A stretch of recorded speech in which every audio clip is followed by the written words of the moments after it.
অনেক সময় আগের কথা। মগধপুর নামে একটি রাজ্য ছিল, যার প্রাকৃতিক সৌন্দর্যের বর্ণনা করা সত্যিই কঠিন। চারদিকে সবুজে ভরা বন, কলকল শব্দে বয়ে চলা নদী আর বাতাসে ভেসে বেড়াতো ফুলের মিষ্টি সুগন্ধ।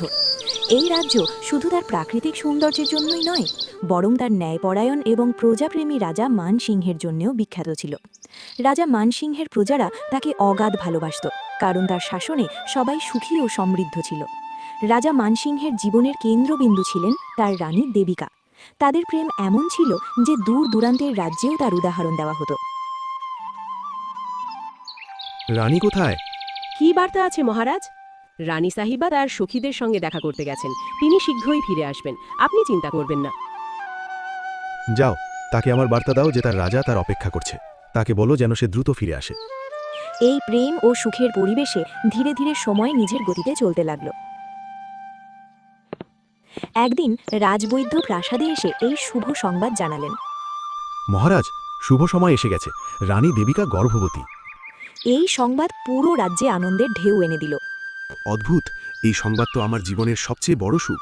অবিলম্বে ঘোষণা করো, দরিদ্রদের জন্য ভাণ্ডার খুলে দেওয়া হোক এবং স্বর্ণমুদ্রা বিতরণ করা হোক। এই ৯ মাস রাজা নিজেকে সম্পূর্ণভাবে রানীর সেবায় উৎসর্গ করে দিলেন। দাসী, নিশ্চিত করো যেন রানীর কোনো ধরনের কষ্ট না হয়। এই ৯ মাস তিনি রানীর সেবাতেই কাটিয়ে দিলেন। রানীর ছোট ছোট ইচ্ছাও তিনি পূরণ করতেন। রাজা ও রানী দুজনেই তাদের আসন্ন সন্তানের জন্য শত শত সুন্দর স্বপ্ন বুনতে লাগলেন। রানী বললেন, স্বামী, আমার মনে হয় আমাদের সন্তান আমাদের প্রেমকে নতুন রূপ দেবে। আমি কত সৌভাগ্যবতী যে আপনার মতো গভীর প্রেম পেয়েছি। রাজা বললেন, দেবিকা, তুমি শুধু আমার রানী নও, তুমি আমার জীবন। আমি শুধু চাই তুমি আর আমাদের সন্তান দুজনেই নিরাপদে থাকো। আমাদের এই ছোট্ট পৃথিবী এখন পূর্ণ হতে চলেছে। অবশেষে সেই শুভ মুহূর্ত এসে গেল। সারা প্রাসাদে মঙ্গল গান গাওয়া হলো এবং রানী দেবিকা এক অত্যন্ত সুন্দর কন্যা সন্তানের জন্ম দিলেন। নবজাত কন্যার মুখমণ্ডল ছিল চাঁদের মতো উজ্জ্বল। কিন্তু বিধাতার ইচ্ছা যেন অন্য কিছুই ছিল। কন্যা সন্তানের জন্ম দেওয়ার কয়েক মুহূর্ত পরই রানী দেবিকার স্বাস্থ্য হঠাৎ খারাপ হয়ে গেল। প্রাসাদের আনন্দের ঢেউ মুহূর্তেই গভীর শোক ও কান্নায় পরিণত হলো। মহারাজ, আমাকে ক্ষমা করুন। আমরা সর্বোচ্চ চেষ্টা করেছি, কিন্তু রানী সাহিবা আর এই পৃথিবীতে নেই। মিথ্যা, এটা মিথ্যা। দেবিকা, আমার দেবিকা আমাকে ছেড়ে যেতে পারে না। তুমি কিভাবে বলতে পারো? সে তো সবই মা হয়েছে। আমার পৃথিবী উজাড় হয়ে গেল। আমি তাকে ছাড়া কিভাবে বাঁচব? রাজা মানসিংহের দুঃখ এত গভীর ছিল যে তিনি নিজের বোধবুদ্ধি ও সংযম হারিয়ে ফেললেন। তার প্রেম ধীরে ধীরে তীব্র শোক ও অপরাধ বোধে পরিণত হলো। তার মন এই অসহনীয় যন্ত্রণার কারণ খুঁজতে লাগলো, আর তার দৃষ্টি গিয়ে পড়ল সেই নবজাত কন্যার উপর। এর কারণেই আমার দেবিকা আজ আমার থেকে দূরে চলে গেছে। এই নির্দোষ নয়, এই আমার প্রিয়তমার হত্যাকারী। এই আমার সব সুখ কেড়ে নিয়েছে। আমি এর মুখ দেখতে চাই না। এই নবজাত কন্যা যে এখনও পৃথিবীর আলো ঠিকমতো চোখে দেখতেও পারেনি, রাজা মানসিংহের ক্রোধ ও ঘৃণার কেন্দ্র হয়ে উঠল। প্রাসাদ এখন তার কাছে এক শূন্য কারাগারের মতো মনে হতে লাগল। একদিন তিনি তার সবচেয়ে বিশ্বস্ত ধাত্রীমা ও দাসী কলাবতীকে ডেকে পাঠালেন। কলাবতী, আমি তোমাকে ডেকেছি কারণ তুমি সবচেয়ে বিশ্বস্ত। এই শিশুটিকে মেরে ফেলো। আমি এই অশুভের মুখ দেখতে চাই না। এর কারণেই আমার রানী আমার থেকে দূরে চলে গেছে। এক মুহূর্তেও যেন এটি আমার চোখের সামনে না থাকে। একে আমার রাজ্য থেকে, আমার প্রাসাদ থেকে, আমার জীবন থেকে সরিয়ে দাও। রাজা মানসিংহের এই কঠোর কথা শুনে দাসী কলাবতীর হৃদয় করুণায় ভরে গেল। সেই নবজাত কন্যা ছিল ফুলের থেকেও কোমল। কলাবতী কাঁপা কণ্ঠে বলল, মহারাজ, হে রাজন, শান্ত হন। আপনি এত বড় অধর্ম করবেন না। এই শিশুটি নির্দোষ, এর কি দোষ? আপনি গভীর শোকে আছেন, তাই আপনি সঠিক ভুলের বিচার করতে পারছেন না। ভাবুন, এই শিশুটি আপনাকে মায়ের মৃত্যুর দুঃখ দিতে আসেনি, বরং আপনার বংশকে এগিয়ে নিয়ে যেতে এসেছে। আপনি যদি একে হত্যা করেন, তাহলে আপনার মাথায় এক নিরপরাধ শিশু হত্যার পাপ লাগবে। তখন আপনার আত্মা কখনো শান্তি পাবে না। রানী দেবিকার আত্মাও এটা দেখে কখনো খুশি হবে না। মহারাজ, আমি এই শিশুটিকে হত্যা করতে পারবো না। আমাকে অনুমতি দিন। আমি এই রাজকন্যাকে লালন পালন করব। সেই প্রাসাদেই থাকবে, কিন্তু আমি তাকে আপনার চোখের আড়ালে রাখব। আপনি এই শিশুটির জীবনের ওপর এত বড় অন্যায় করবেন না। কলাবতীর এই হৃদয়স্পর্শী কথা ও যুক্তি শুনে রাজা মানসিংহের ক্রোধ কিছুটা শান্ত হল। তিনি অনিচ্ছায় মাথা নাড়লেন। ঠিক আছে কলাবতী, আমি তোমার বিশ্বস্ততার সম্মান করি। তুমি তাকে লালন পালন করো, কিন্তু তাকে আমার চোখের সামনে আনবে না। আর আজ থেকে তার নাম হবে অভাগিনী। সে এই প্রাসাদের জন্য এবং আমার জীবনের জন্য শুধু দুঃখ ও অশুভ নিয়ে এসেছে। রাজা দ্বারা ত্যাগ করা হলেও দাসী কলাবতীর স্নেহে রাজকুমারী অভাগিনীর লালন পালন শুরু হলো। কলাবতী তাকে নিজের মেয়ের মতো করে বড় করলেন। অভাগিনী প্রাসাদেই থাকত, কিন্তু তাকে কোনো রাজকুমারীর মতো সুখ সুবিধা বা সম্মান দেওয়া হতো না। রাজা মানসিংহ তাকে সম্পূর্ণভাবে ভুলে গিয়েছিলেন। প্রাসাদে তার জীবন ছিল এক দাসীর মেয়ের মতো। ছোটবেলা থেকেই তাকে কঠোর পরিশ্রম করতে শেখানো হয়েছিল। সে দিনভর প্রাসাদের ছোটমোটো কাজ করত। ও অভাগিনী, তুমি কি করছো? এই মেঝেটা এখনো পরিষ্কার হয়নি। তুমি তো সত্যিই এক দুর্ভাগ্যা মেয়ে। তাড়াতাড়ি কাজ শেষ করো। জি, আমি এখনই করছি। আমার ভুল হয়ে গেছে। রাজা মানসিংহের তিরস্কার আর অপমান ছিল তার প্রতিদিনের জীবনের অংশ। অভাগিনী নিজের নিয়তিকে নীরবে মেনে নিয়েছিল। তার স্বভাব ধীরে ধীরে শান্ত ও সহনশীল হয়ে উঠেছিল। কিছু সময় পরে রাজা মানসিংহের মন্ত্রী ও শুভানন্দীরা তাকে পুনরায় বিবাহ করার পরামর্শ দিলেন। মহারাজ, এখন শোকের সময় শেষ হয়েছে। রাজ্যের স্থিতিশীলতা এবং ভবিষ্যৎ বংশধরের জন্য আপনাকে পুনরায় বিবাহ করা উচিত। এটি রাজ্যের কল্যাণের জন্য প্রয়োজনীয়। রাজা কিছুক্ষণ চিন্তা করে বললেন, আমি বুঝতে পারছি। ঠিক আছে, তোমরা একটি উপযুক্ত কন্যার সন্ধান করো। এরপর রাজা নানসিংহের বিবাহ হলো প্রতিবেশী এক রাজ্যের অত্যন্ত সুন্দর ও সুশীলা কন্যা সুলক্ষণার সঙ্গে। রানী সুলক্ষণা প্রাসাদে এলেন এবং রাজা ধীরে ধীরে তাকে ভালোবাসতে শুরু করলেন। এর ফলে তিনি রানী দেবিকার স্মৃতি থেকে কিছুটা বেরিয়ে আসতে পারলেন।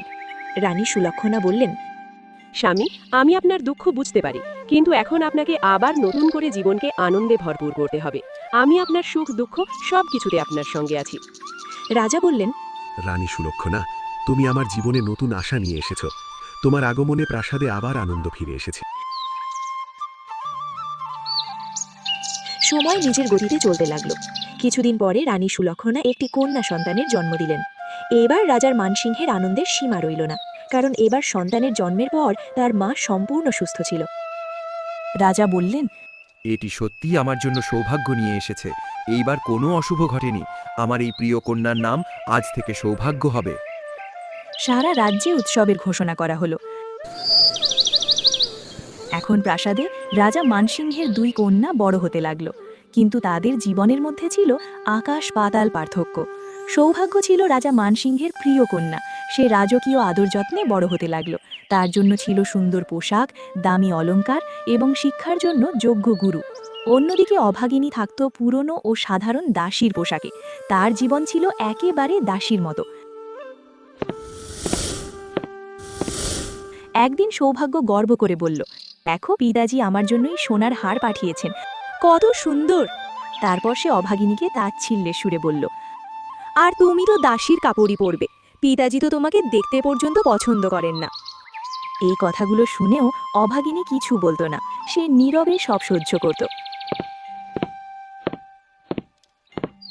তার জীবনে একমাত্র স্নেহ ও আশ্রয় ছিল দাসী কলাবতী। ধীরে ধীরে অভাগিনীর মন সংসারের প্রতি বিমুখ হয়ে ঈশ্বর ভক্তির দিকে ঝুঁকতে লাগল।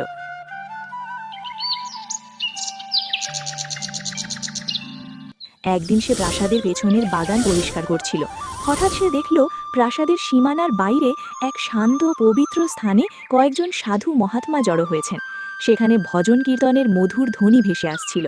সবার মাঝখানে এক জ্যোতির্ময় সাধু বসে উপদেশ দিচ্ছিলেন। তিনি আর কেউ নন, মহান সাধু সন্ত কবির সাহেব। অভাগিনীর হৃদয়ে এক অদ্ভুত শান্তি অনুভূত হলো। সে কাজ ফেলে চুপি চুপি সেই সভায় গিয়ে এক কোণে বসে পড়ল। কবির সাহেব তার দোহা ও বাণীর মাধ্যমে এই জগতের নশ্বরতা, ঈশ্বরের একত্ব এবং কর্মের গুরুত্ব সম্পর্কে উপদেশ দিচ্ছিলেন। অভাগিনী জীবনে প্রথমবার এত গভীর শান্তি অনুভব করল। সে মনে মনে ভাবল, এ কেমন আশ্চর্য জ্ঞান! এই পৃথিবীর সুখ দুঃখ সবই ক্ষণস্থায়ী। আসল সম্পদ অন্তরের শান্তি আর সৎকর্মে রয়েছে। এরপর থেকে প্রতিদিন সুযোগ পেলেই সে ওই মঠে যেত এবং কবির সাহেবের ভজন ও উপদেশ শুনত। এই শিক্ষাগুলো ধীরে ধীরে তার হৃদয়কে জ্ঞানী, শান্ত এবং স্থির করে তুলল। কিছুদিন পরে রাজসভায় মন্ত্রীরা অভাগিনীর বিয়ের প্রসঙ্গ তুললেন।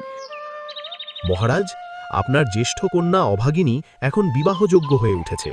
রাজপরিবারের নিয়ম অনুযায়ী তার জন্য একটি উপযুক্ত পাত্র খুঁজে বের করা উচিত। রাজা বললেন, আমি এই বিষয়ে রানী সুলক্ষণার সঙ্গে আলোচনা করব। যখন রাজা এই বিষয়ে রানীর সঙ্গে কথা বললেন তখন রানী সুলক্ষণা বললেন, মহারাজ, যদি আপনি অভাগিনীর জন্য পাত্র খুঁজতেই চান তবে এমন কাউকে খুঁজুন যে অন্ধ, খোঁড়া বা খুবই দরিদ্র। সে তো জন্ম থেকেই অশুভ। তার কারণেই আমাদের প্রিয় রানী দেবিকা মারা গিয়েছিলেন। সে যেখানে যাবে সেখানেই দুর্ভাগ্য নিয়ে যাবে। তাকে কোনো ভালো ঘরে পাঠানোর প্রয়োজন নেই, বরং আগে থেকেই তার বিয়ে এমন কারোর সঙ্গে করে দিন যে অন্ধ, ল্যাংড়া বা খুব দরিদ্র।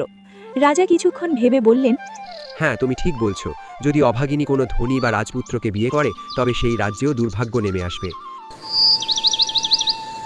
যাও, তার জন্য কোনো অত্যন্ত দরিদ্র এবং সম্ভব হলে শারীরিকভাবে অক্ষম ছেলেকে খুঁজে আনো। রাজপণ্ডিত এই সিদ্ধান্তে বিস্মিত এবং দুঃখিত হলেন, কিন্তু রাজাজ্ঞা অমান্য করতে পারলেন না। তিনি পাত্র খুঁজতে বের হলেন।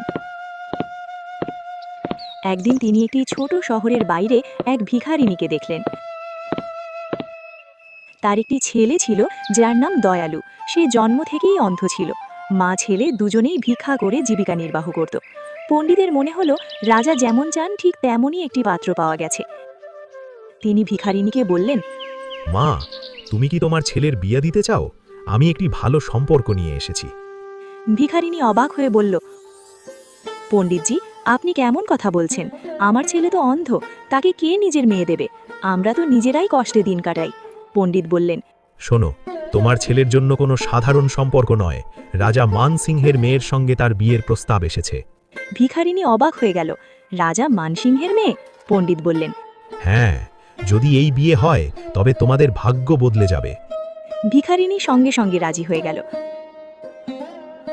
রাজা মানসিংহ কোনো ধুমধাম বা রাজকীয় আচার ছাড়াই তার জ্যেষ্ঠ কন্যা অভাগিনীর বিয়ে সেই অন্ধ ও দরিদ্র ছেলে দয়ালুর সঙ্গে দিয়ে দিলেন। রাজা তাকে দেহেজ হিসাবে একটি মুদ্রাও দিলেন না, কোনো অলংকার বা পোশাকও দিলেন না। এই বিয়ে রাজার কাছে কেবল অভাগিনী থেকে মুক্তি পাওয়ার একটি উপায় ছিল। এর কিছুদিন পরে রাজা তার ছোট মেয়ে সৌভাগ্যের বিয়ে এক ধনী, সুদর্শন ও প্রতাপশালী রাজপুত্রের সঙ্গে অত্যন্ত ধুমধামে দিলেন এবং তাকে লাখ লাখ টাকার দেহেজও দিলেন। এরপর দুই বোনই নিজ নিজ শ্বশুরবাড়ি চলে গেল, কিন্তু তাদের ভাগ্যের রেখা ছিল একেবারে বিপরীত। যখন অভাগিনী তার শ্বশুরবাড়ি পৌঁছল তখন সে দেখল একটি ছোট শহরের ভাঙাচোরা কুঁড়ে ঘর। চারিদিকে ছিল দারিদ্র্য। ঘরে পর্যাপ্ত খাবার ছিল না, থাকারও কোনো ভালো ব্যবস্থা ছিল না। তার স্বামী ও শাশুড়ি ভিক্ষা করে জীবনযাপন করত। অভাগিনী নিজের মনকে শান্ত রাখল এবং এই নতুন পরিস্থিতিকেও নিজের কর্মফল হিসাবে মেনে নিল। সে বলল, মা, ঘরে তো খাওয়ার কিছু নেই। আমার মা কলাবতী আমাকে বিদায়ের সময় কিছু শুকনো চাল দিয়েছিলেন, আমি সেগুলো রান্না করে দিচ্ছি। শাশুড়ি বললেন, ঠিক আছে মেয়ে, এখন যা আছে তাই দিয়ে কাজ চালাতে হবে। অভাগিনী সেই সামান্য চাল রান্না করল। সে তার শাশুড়ি ও স্বামীকে পেট ভরে খাওয়ালো, কিন্তু নিজের জন্য কিছুই রাখল না। সে নিজে না খেয়েই সেদিন রাতে ঘুমিয়ে পড়ল। তার শান্ত হৃদয় ও নিঃস্বার্থ ভালোবাসা তার অন্তরের জ্ঞানের প্রমাণ ছিল।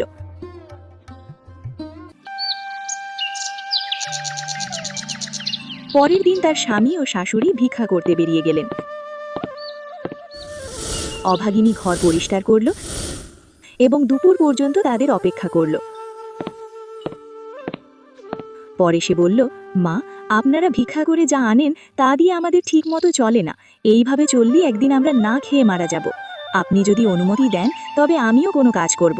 আমি এই বাড়িকে দারিদ্র্য থেকে বের করে আনতে চাই। শাশুড়ি অবাক হয়ে বললেন, বৌমা, তুমি তো এক রাজকুমারী, তুমি এসব কঠিন কাজ কিভাবে করবে? অভাগিনী শান্তভাবে বলল, হ্যাঁ, কষ্ট হবে, কিন্তু আমি পারবো, কারণ বাবার প্রাসাদেও আমি সব সময় কাজই করেছি। আমার জীবন কখনোই রাজকুমারীর মতো ছিল না। আপনারা যদি দারিদ্র্যের মধ্যে জীবন কাটান তবে আমিও সেই দারিদ্র্যের মধ্যে পরিশ্রম করে নতুন জীবন আনব। শাশুড়ি আবেগে বললেন, বৌমা, তুমি এত গুণবতী, এত সুন্দর, এত বিনয়ী। আমি বুঝতে পারি না তোমার বাবা তোমার বিয়ে আমার মতো দরিদ্র পরিবারের সঙ্গে কিভাবে দিলেন। তিনি সত্যিই বড় নিষ্ঠুর।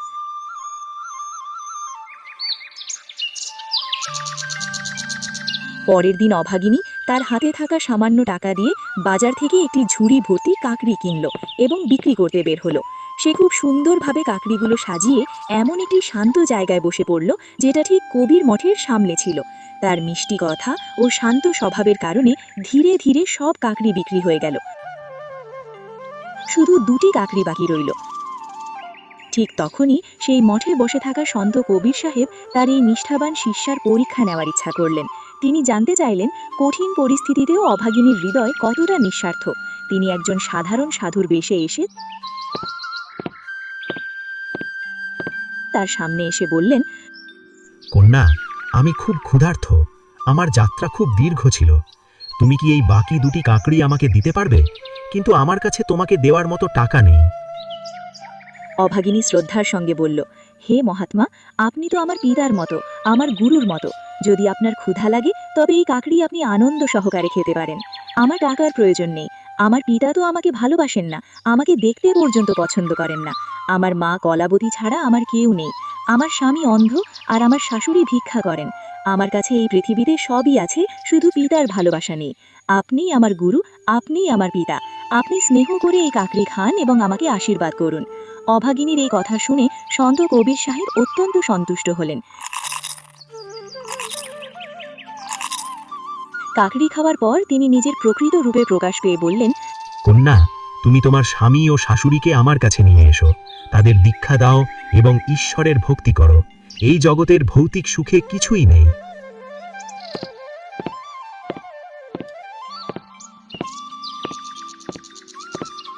অভাগিনী পূর্ণ বিশ্বাসের সঙ্গে তাই করল। সে তার স্বামী ও শাশুড়িকে কবির সাহেবের কাছে নিয়ে গেল এবং তিনজনেই তার কাছ থেকে দীক্ষা নিল। এরপর তারা ভক্তি ও সেবার জীবন শুরু করল। কিছুদিন পরে সন্ত কবির সাহেবের এক আশ্চর্য অলৌকিক ঘটনা ঘটল।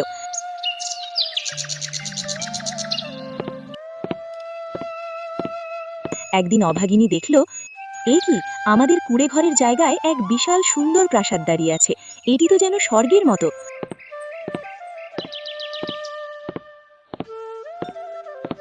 তার শাশুড়ি অবাক হয়ে বললেন, মেয়ে, এটা কি হচ্ছে?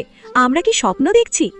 অভাগিনী বলল, মা, এটা আর কিছু নয়, এটি আমাদের গুরুজির কৃপা। ঠিক তখনই তার স্বামী দয়ালু সেখানে এলো, কিন্তু এবার সে আগের মতো ছিল না। তার চোখে আলো ছিল। সে আনন্দে বলল, দেখো, আমার চোখ ফিরে এসেছে, আমি দেখতে পাচ্ছি।